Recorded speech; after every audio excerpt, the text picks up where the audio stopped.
Hello friends, welcome back to the my new video guys and my YouTube channel. Today friends we are going to talk about guys dark theme setting. How can we disable in our Samsung mobile? Friends, you want to disable guys your dark theme setting.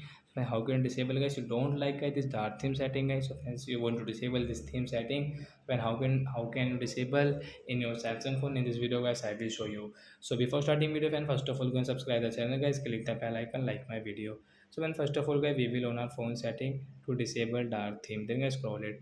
As you can see phone display and brightness setting, fans tap here.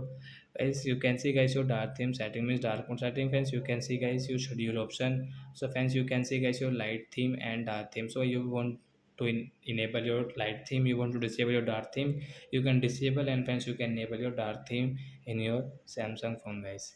So like that guys you can disable your dark theme, and friends you can see guys your light theme will enable in your Samsung mobile. So that's it guys, thanks for watching the video guys. We will meet on next video with new topic. Before going guys, please go and like the video, subscribe the channel. Bye bye guys.